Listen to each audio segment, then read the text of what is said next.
And we're live. Thank you, everyone, for tuning in to this episode. From the bottom of my heart, thank you, everyone, for watching all my videos. My most recent sketch reached like 80, or no, I think 100 views in under 2 days. So that was that means a lot. I'm going to call this episode is going to be titled, Comedy is Dead. No, this will not be like every ubiquitous podcast where comedians talk about PC culture and all that shit. That's not, we're going to touch on that subject. But again, the point behind these mini podcasts is because I have perspectives, I have ideas regarding these situations that people talk about all the time that I haven't, it's an argument that I haven't seen anyone touched on before, ever. So let's dive into this. This is the reason why this is a title. So I believe that more so comedy is wildly misunderstood. The idea of it, what it's supposed to be, and how it works is wildly misunderstood. And it's this very huge cultural ignorance that a lot of people operate under. And when you operate under ignorance, you make mistakes. You say things you don't mean, and you make misguided decisions. I've said this before to my friend Julia. I said I fancy myself a fundamentalist. Now, because when you understand the fundamentals, when you understand the basics of an applicable unifying theory, you can just move on. It's a theory. It is almost sort of an algorithm. You run this through the algorithm, y equals mx plus b, all the problems come out, and it all makes sense. So let's bring up the definition of comedian. I've been in many debates, many Twitter debates, many Facebook debates, many Instagram arguments. I've won all of them. I'm the king. I've won all of them. You children have no idea what the fuck you're talking about. I've won them all. And this is what I bring up in the arguments. So here we go. The definition of comedian. If you Google this, I'm pulling it straight from Google now. An entertainer whose act is designed to make an audience laugh. Okay? Let's look at the definition of joke. Definition of joke, a thing that someone says to cause amusement or laughter, especially a story with a funny punchline. Now let's lastly look at the definition of comedy. Professional entertainment consisting of jokes and satirical sketches intended to make an audience laugh. So I usually bring up comedian. There's nothing in those definitions that say that you have to be respectful to any group of people, that you can and can't say a certain thing. It literally just means that your job specifically is to simply just make an audience laugh. Now, I use this example all the time in arguments, and again, I win because it's an algorithm. I say, so if a group of Nazis, if a group of Ku Klux Klan members, let's say they host a private event, and they hire an alt-right comedian to do jokes, and they invite the comedian on. He goes on stage and he does the jokes that you would imagine he would do. He gets off stage, he crushes, kills the entire room. He gets off stage. The host of the white nationalist, supremacist, Nazi party, they go up to him and they go, hey, we love your stuff. We thought you were hilarious. We love having you. Here's our calendar. Pick all the dates you want, and we're having more events. Just come to those events. Tell me what you want, and then we'll pay you the same exact amount or even more. And he goes, great. I had a great time. Thank you. And then he goes home. No matter where you align politically, whether you agree with their politics or not, at the end of the day, he is a comedian and he did his job. Now, this does not mean I'm advocating for this. This does not mean that I support or agree with white supremacist comedians, even though there are definitely them out there and they identify as that. But if you as a person want to have a private event and you want to hire a comedian to tell jokes, and one of them happens to be a white supremacist because that's where you align politically, they are still a comedian and their job is still to make you laugh. Another argument I use as well, this is because it's all comes together.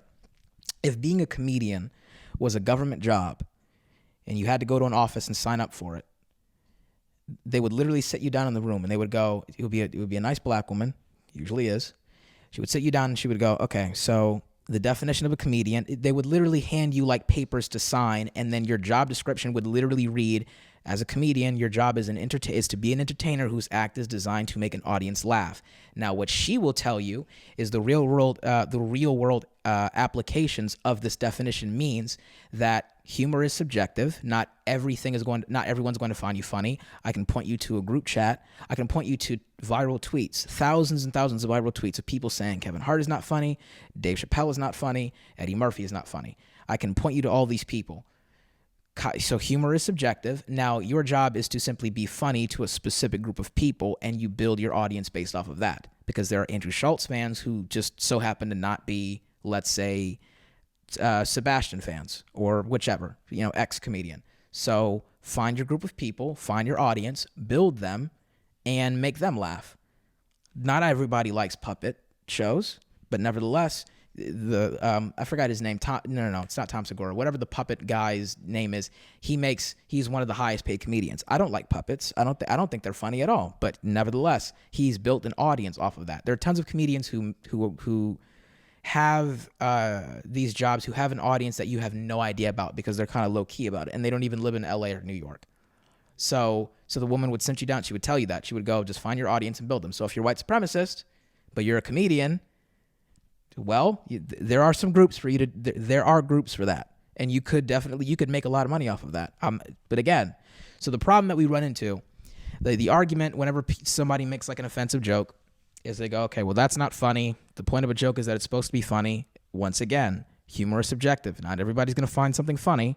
There are certain times where the most offensive and shock value-esque thing that someone can say happens to be funny, objectively, which is why I love my my gay quote unquote sketch where I'm in a grocery store, I see a gay couple kissing, and then the caption is, well, when you see a gay couple kissing and there's and you realize it doesn't affect you at all, but I still throw a can at them.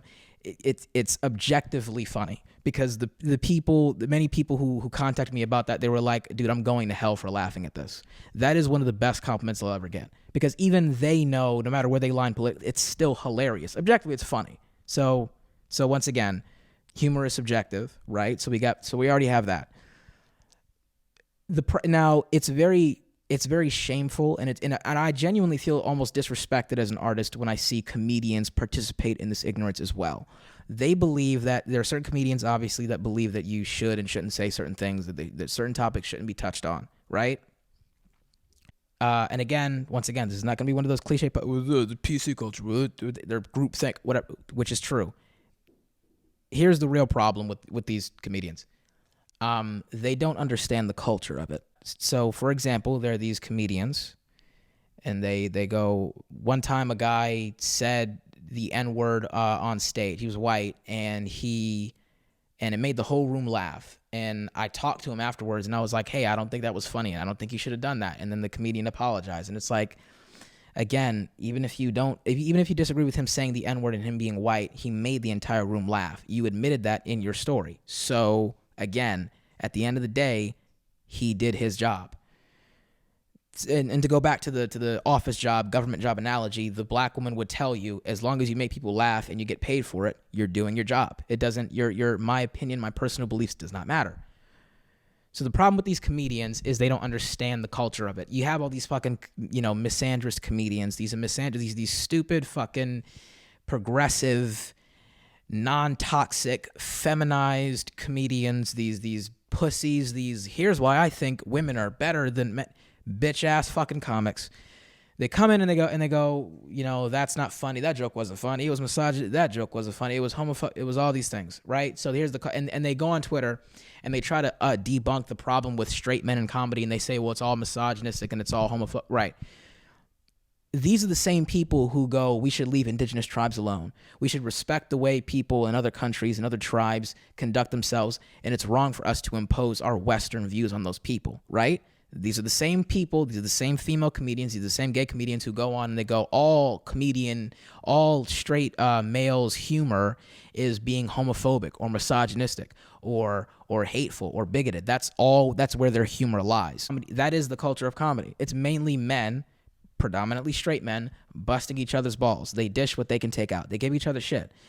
And the reason why you're getting such backlash as a female comedian coming into this, or as a gay comedian coming into this field, is because you're the person who you hate so much. You're going into this culture of people and telling them that they can and can't do the very thing that made them successful in the first place. I bring this argument up all as well. So you can go back to any famous comedian you can think of, any TV show, any comedy show, any comedian, right? And it is more than just saying, oh, well, they would get canceled for this bit now. because that's been said too many times. So let's go over it. Let's go. Family Guy, South Park, Chappelle Show, Daniel Tosh, Dave Chappelle, Eddie Murphy, Paul Mooney, The Simpsons to an extent, American Dad, King of the Hill, all the famous White Chicks. Let's go to movies too. White Chicks, White Men Can't Jump. All of those movies, all of those comedians, Joan Rivers, they have all at one point made a quote-unquote misogynistic, homophobic, or race joke, and they have gotten very wealthy and very famous off of those jokes. So you being a female, you're coming into this field, right? So put yourself in the shoes of a young man, right? Let's say he's white. More than likely he will be. Or black. Let's just put yourself in the shoes of a man, a young boy. He's watching all this go down in front of him. He's watching the Boondocks. He's watching Chappelle Show. He's watching all these comedians be famous and receive such adulation from making race jokes, making rape jokes, making all these offensive, dark material, and getting famous off that. Dude, Anthony Jeselnik, you're watching all this go down, right? And you think to yourself, well, people say I'm funny. People think I'm talented. And I would love to pursue this as a profession. I would love to do this. And even if I don't make money off of it, even if I don't get famous off of it, I enjoy making people laugh. And that's something I want to do. You're a kid. You see this go down on TV and you want to do it. And then when you get into it, here come these comedians. They're not always female. They're not always gay. Sometimes, a lot of the times they're straight. They're telling you, well, you can't say that. Well, it's offensive. You should, and enough with the whole, there's no such thing as canceling. Canceling is not always just taking their job. It's taking something from them, or putting mud on their name, or ruining certain opportunities from them. Just being canceled does not necessarily mean that you're automatically broke and they literally rot and they literally take the money out of your bank account. They just take something from you. You lose a couple Instagram followers. You don't show up on that Colbert appearance. They scrap your role in that TV show. Or they take something from you, and a lot of times unrightfully so.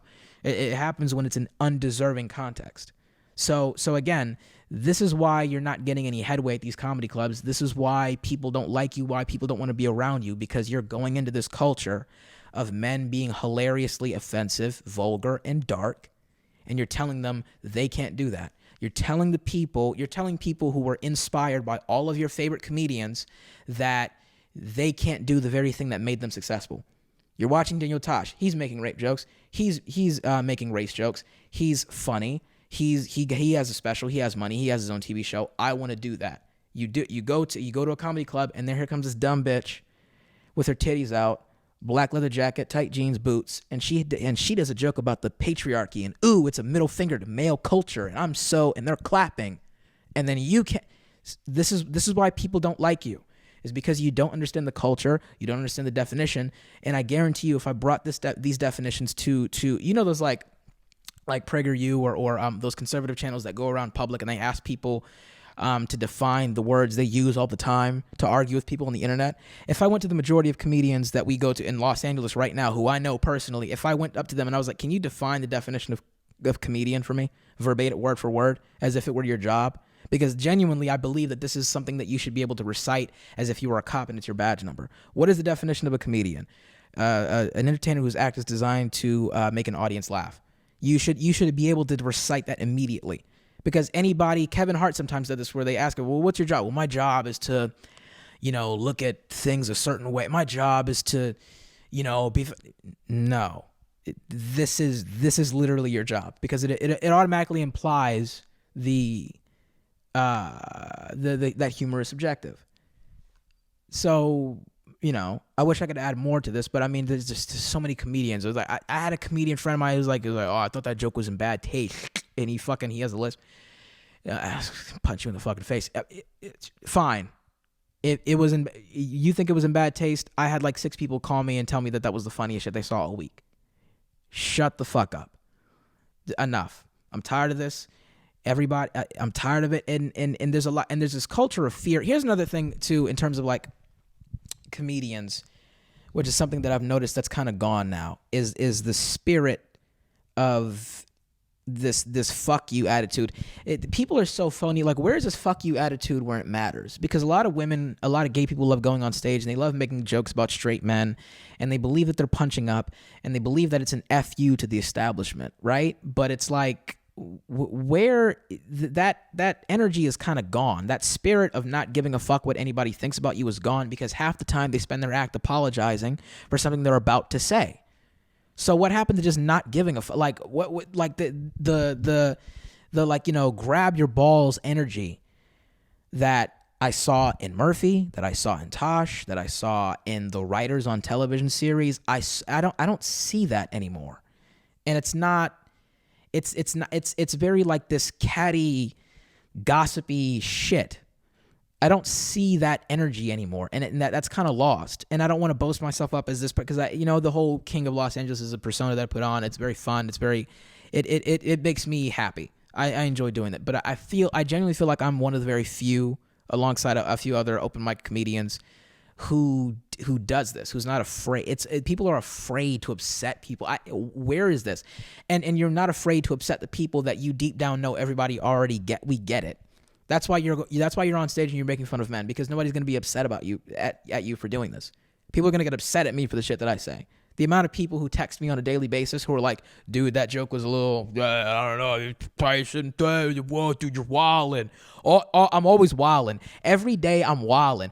All the black people, you can laugh, it's okay, you can laugh out loud. All the black people all my friends who text me on a daily basis, who are, when I make a joke and they're like, yo, dog, you wildin', bruh, you wildin'. Yeah, I'm always wildin'. If I'm not wildin', they're like, yo, are you okay? So the amount of times I get it. Like, this is normal. Like, what comedians have you guys grown up with? Have you forgotten the culture of this shit? It's literally a culture. That's what it is. That's the culture of comedy. Now I know, here come you idiots. Here come you victims. You fucking rape victims. Here you come. You go, well, the culture of comedy is also raping women and not saying anything about it. And it's like, no, that's not what I'm talking about. Because again, and here you go again. You're making it seem as if it's only because it happens everywhere. There are firefighters who get sexually assaulted all the time, and nobody does anything about it. And by the way, how many times have you heard female comedians be like, I've had way more worse experiences with female comedians than I've had with male comedians? How many times have you heard that? I've heard so many female comedians literally go and be like, oh, well, the women have actually been meaner to me than men. Like, and they never really like mention it. It's the funniest shit. So let's cut that out. You're protecting somebody. The majority of women who are so aggravated, like and here we go again. Here comes my last name, very Shakespearean. Doth protest too much. You're very eager to go after certain people, and I watch out for those women, because it's like you're clearly protecting somebody. You've been in this game too long for it to only be, and I'm not putting a rape on any female comedian. I'm not putting it, but like I know for a fact there's somebody you're hiding right now, and there's not one person on your contact list. There's not one female or gay comedian who you're like, let's not invite them. Really? So let's put that to the side. That's just off to the side. So that's just the whole, there's not much else I really wanted to go into on that, but just literally the cultural ignorance behind it. I've been in too many debates, and I've won all of them. Again, you don't get it. Well, this is ableist. Well, this is ist. This is ist. It's racist. They've all made race jokes. Okay. And that's, by the way, what I'm going to do at the end of this video. So stick around at the end of this video. I'm going to post it on Instagram. I'm going to post specifically maybe 2 or 3 videos of white comedians saying the N-word, and it is objectively fucking hilarious. You'll look at it, and there's no way you won't be able to laugh. I'm going to post this, and I guarantee you it's going to be fun. Now, again, humor is subjective, so you may not find it funny, but I have a dark sense of humor, and I like it. But specifically 2 comedians saying the N-word. And it's funny as hell. I'm gonna post it, and you're gonna love it. So stick around. But mainly, I feel like there's something else I really wanted to get into on this. But it's just, like enough already. You guys are like, oh, like all white men do, or all men's humor is just being, massage. Then you can just easily not do comedy if it bothers you so much, because there are comedians who are clean and are hilarious. Nate Bargatze, Ryan Hamilton, there are other one. Jim Gaffigan, hilarious comedians who don't touch on any of those subjects. So you can be, but to shit on the craft of being offensive, of that art form, of being of shock value, of being hilarious, and to say that there's no validity, or to treat it as if there's no validity to it when there's an entire list of comedians who have made a living off of doing that, who have acquired fan bases off of doing that, and you think it's my job to overturn that. It's my job to make fun of men so it can change people's minds. Would you shut the fuck up? You bomb all the time when you go on stage and you do that shit. We get it. You don't get points for going after the thing that everybody already doesn't like. You go on stage, Hitler was crazy, wasn't he? Really? Like, that's not, we get it. We don't want to go on stage and be, and again, this has been discussed ad nauseum with every fucking podcast. Nobody wants to go on stage and be lectured. We know about clapter, where they're mainly clapping. We know that people who make Trump jokes are unoriginal. We get it. This is not going to be one of those podcasts. Again, this is simply just, these are arguments that no one has touched on. Fundamentally, you're just supposed to make people laugh. If I go outside and I'm a white supremacist and I make white supremacists laugh and they give me $20, I'm a comedian. That is it. So you fucking misandrists who go on stage and say how men are less than garbage, you're no better than you either die a hero or you live long enough to see yourself become the villain. You hate offensive comedy so much, you became an offensive comedian. Shut the fuck up. I'm sick of it. Okay? We should go back to here's what I wanted to talk about. Not talk about, but here's a point I really wanted to talk about. And I will say this till I'm blue in the face. One of my biggest inspirations, Gerard Carmichael.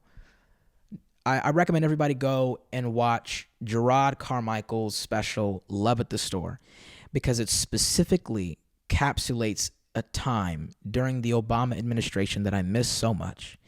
We lived in such apathetic, very dark and irreverent humor. It was amazing. You go back and you watch and you listen to Gerard Carmichael's Love at the Store, his first special ever. He says so many things in that special that are A, true to this day, and B, you look back and you're like, oh, well, he would have gotten canceled. A lot of what he says is both hilarious and true, and it's still, he goes into this bit where he talks about Trayvon Martin's death, and he goes, I mean, let's be really honest. We pretend to be mad about a lot of the things that happen, but they really don't affect us. These things don't affect us. And he made a Trayvon joke, and people, they laughed, and they went, oh, they do that. They're like, oh, and he goes, oh, I'm sorry. Did that offend you? Did that Trayvon shit fuck with your day to day? Did you wake up, have a cup of coffee, and kiss your fingers and put it to Trayvon Martin's photo? Did you do that? You didn't. So that's just one of the bits he did, and I don't really like reciting other people's jokes, but you get the idea. So go back. That's what I'm going to leave you with. Go back and watch Carmichael's special, Love at the Store, because if we go back, here's my philosophy in comedy. I believe we should hold no prisoners. If you get to go on national television, this has happened multiple times. If you get to go on television and make fun of white men, or Chelsea Handler can say he's a black man and he can't vote for Donald Trump, and you can go on Sunset Boulevard right now and still see her billboards. If you can go and have viral tweets calling men garbage, I should be able to have viral tweets calling women garbage. We should hold no prisoners. Be able to dish what you can take out. Okay? I should be able to call you a cow when you're pregnant. Let me just let these things happen. It's okay. You can make men are garbage jokes. You can make jokes about how you feel unsafe walking home alone at night till you're blue in the face and never buy a gun. You can do that. You can go and you can talk about how unsafe men make you feel in this society and never take any precautions to lower your risk factor. You can do that. And when I bring this to your attention, you can also say, well, it's not my job we should just teach men not to. You can do that. You can do that so long as you let me do the things that I want to do. And you motherfuckers who keep contacting me, I genuinely appreciate. By the way, I love, as much as I love talking about, I love that people contact me and say that joke was wild, or that because I it feels good. It lets me know that I'm doing my job right. As the great Riley Freeman once said, if niggas ain't mad at you, then you doing something wrong. So I love it. It lets me know that I'm on the right track, because that's my, a lot of people are like, oh, well, I don't know. I almost no, I'm not gonna say that. I don't want to out, because he's gonna know who I'm talking about. But you get the idea. So I, that's just really the end of it. I miss Gerard Carmichael. I thought he was a great comedian. He was the first performer I've ever seen live. He was the first stand-up performance I ever saw live. I went to New York with my mother during Christmas time, and he was filming 8, his second special. We saw it together. It was beautiful. One of my favorite comedians ever, and I genuinely miss him. He had a great show, the Carmichael Show. I loved it. And again, almost every joke he makes in Love at the Store, it's like going back in time, because the things that he says on that special, I mean, again, it goes beyond saying, oh, well, he wouldn't be allowed to say it. He's also accurate on a lot of the things that he says, because it stands the test of time. These things don't affect us. He asked the audience, when did you guys forgive Chris Brown? He was like, for me, I was in a Foot Locker. Like, and I mean, again, a lot, and he goes into the bit, he goes, talent is more important than morals. I mean, is it really a mystery that Cardi B is still, so like, again, I love that fucking special. I'm going to play a clip of that in the beginning. You know how like rap albums, they have like skits in the beginning. I'm going to do that. And I love, that's how much I love Gerard Carmichael. That's exactly what I'm going to do. So we're going to end it, there. Fundamentally, stop, you fucking rat. Stop coming in and telling comedians or telling people who are trying to do comedy that they can and can't say things. I know a comedian specifically who was like, oh, this one guy. And it's like, here's another thing too that people do. They go, okay, well, you can make a rape joke, but you just got to, they love this dumb fucking wishy-washy argument that you can make a rape joke, it just has to be good. Well, how is any joke good? It becomes good. It doesn't, a lot of the times that does happen, but it doesn't, you don't just say a joke and then it's great. You have to work at it. You have to become a better comedian to be able to make those kinds of jokes. So you don't come out of the gate batting 1,000 or whatever the fuck the sports metaphor is. But people are like, oh, well, you can make Desus and Mero, whatever the fuck their names were. They said it on like a show or two where they talked about quote unquote cancel culture and how they don't believe in it. And they go, you can say whatever you want. You just have to be smart about it. That's a paradox. That's wrong. Because there are certain people who don't believe that you should make any joke about any kind of subject at all, no matter if it's funny, no matter how smart you are about it. So that's pro censorship. Shut up. That's also incorrect. Well, you can make a rape joke, it just has to be funny. Humor is subjective, and it takes time. It takes time to develop a bit. You ask any comedian who's been doing this for a while, you don't just come out of the gate with the stellar ass rape joke. Okay. So, enough. You don't get the culture, get the fuck out. If you come into this business and you think, well, you shouldn't say this, you should say this, just stop. You don't get it. Just stay away. You don't have to be the one funny girl in every group. You can just make all of your female friends laugh while everyone stares at you and wonders why the fuck her falling is so fucking funny. You can let it go. You can easily you don't have to be a comedian. It's okay. There's no shame in admitting that this is predominantly a man's game. That's okay. There's nothing wrong with that. A lot of women get into this business to prove something to themselves or to other people, and that's kind of where they lose themselves. A lot of mentally sane people get into this business, and I'm like, what the fuck are you doing? Why are you here? A lot of people who are morally correct go on stage and they go, Hitler or Benito Mussolini, he wasn't the best of people, was he? Trump is not a good guy, is he? You're mentally, you don't get that the funnier route to go is to be on his side. That maybe Hitler had some good ideas. Maybe certain people deserve to be put in a gas chamber. Maybe. You don't get it. So enough, please. Thank you. And so thank you. We're going to sign off. Comedy is dead because people just don't get it. Thank you. I used to get in trouble for always using the N-word. But with DNA and me, I found out that I'm 2.1% black. Morning, Steve. Sup, nigga? Yeah, I got the memo, motherfucker. What the fuck do I care about some memo about some dude trying to hijack some shit? I don't give a fuck. I had other shit to do that day. I had to live. A nigga was at his ranch that day, and you know how it goes at the ranch. Laid back. Ass Dick. Yo, Dick, tell me what we was doing that day at the ranch. Robbing niggas? Ain't that right? Cheney is real. He don't give a fuck. Yo, Rummy! Shit's perfect. Mission accomplished. Yo, Rummy, come here. All of us is real. If you got some shit I want, I'ma take it. Ain't that right? No doubt. Yo, what happened to Florida? We took it. What about Iraq? We took that shit too. Now what's up? We're gonna take New York. That's right, bitches. We taking y'all city. Think I give a fuck about some dead firemen and crime bitches? Y'all didn't even want the war in Iraq. And did that stop me? Hell nah. People dying right now because I said so. That's my word. Fuck New York. This apple ain't so big. This election is one for the history books.